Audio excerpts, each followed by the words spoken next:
What's happening, everybody? Of course, it's your host, Young Brink. You're tuning in to the #1 music and entertainment show in the Mid-South, Brink TV. Now, right now, we got one of my homies. Like I always say this, we don't always have R&B artists on the show, but that's something I'm trying to bring more of because there are R&B artists in the cities. And I mean, it's not just a rap-infested city like you guys may think, and it's not just a blues-infested city like you guys may think. With that being said, we have the homie, Jordan. What's going on with you, man? Hey, yo, what it do, man? I'm really happy I could come out here and mess with you, bro. Yeah.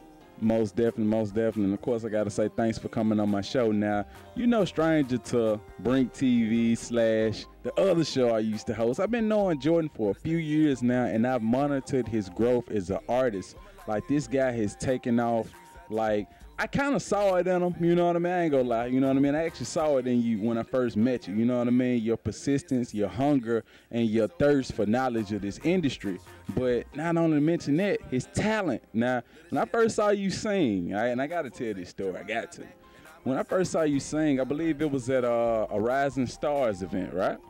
Yeah, that was a Rising Stars event. It was hosted by Ty Sanders and who was one of the judges? Nina Stacks. At the time, she was DJing for, was it 97? Hot 107. Yeah, it was 107. And man, it was just a real good experience. I actually had messed up some of the music I had, so I had to perform a song that I had just wrote a cappella.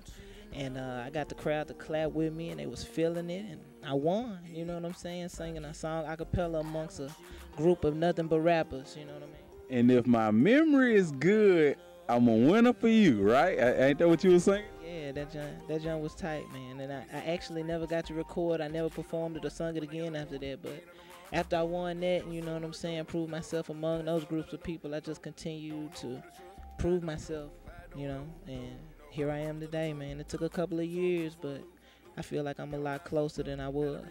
And that's what it is. And I'm very privileged to be able to have heard that song, you know what I mean? Even though you didn't get to actually record it, but I heard it, so hey, I can vouch for it. Now let's go ahead and see if we can do a little bit of fast forward. Now, you were actually featured on Snooty Wild's hit song, Want You to Know, is that correct?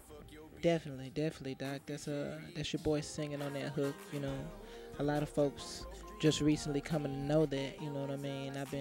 I've been trying to stay real persistent with making sure that people do know it for those who don't know, you know what I mean? There was a lot of things that went into the paperwork and logistically, you know what I'm saying, that kept me from getting the credits that a lot of people in my circle felt I deserved. But at the end of the day, man, it's still a lot of love between me, the Team Yayo, the CMG family, and even Epic, you know what I mean? I'm hoping I can do some work with them soon.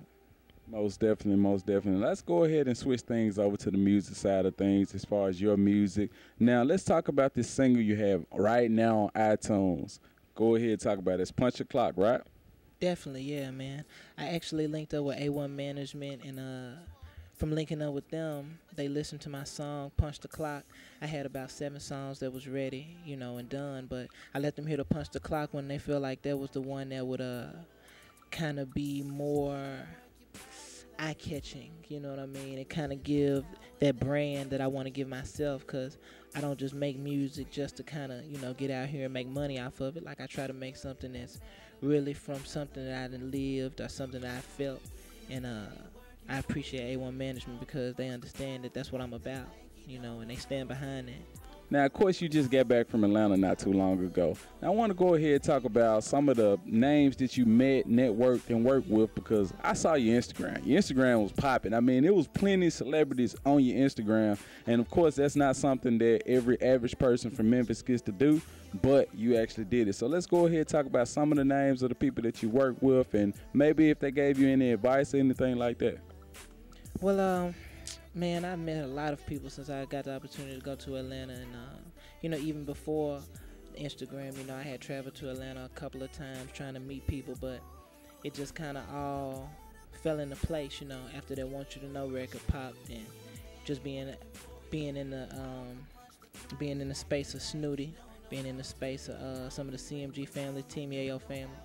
I always seem to find myself around, different types of people, man, and they be major people, And one of the biggest people that I got to meet that really inspired me was Lil Boosie. You know what I mean? You know, Boosie hasn't been out for a while, but you know, he's been really working hard to, you know what I'm saying, rebrand himself. Everybody love him. And you know, he met me, you know, I got to sing for him. He really enjoyed, you know what I'm saying, what I let him hear, you know. I let him hear that Want You to Know John, you know.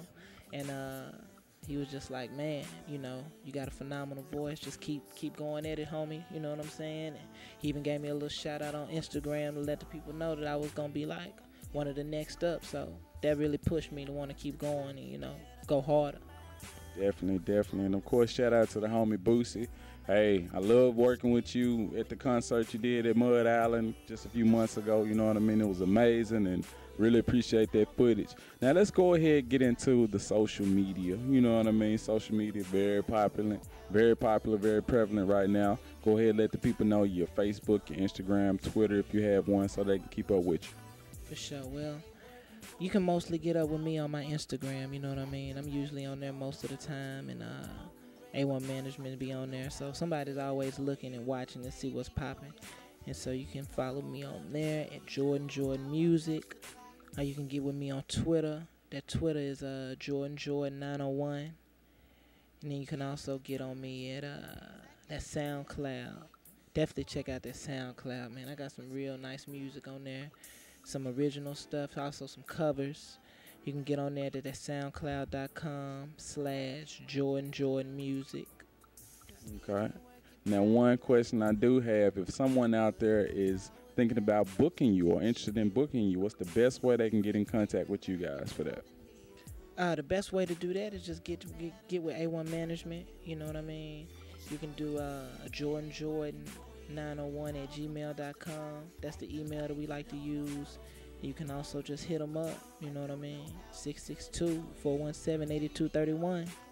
He ready. We booking him. Holla at me. And that's what it is, you guys. Make sure you continue to check out the homie Jordan. Like I say, he's taking off. And I've been stamped and approved him. And this is coming from young Brink, Mr. Brink TV himself. Now back to more Brink TV.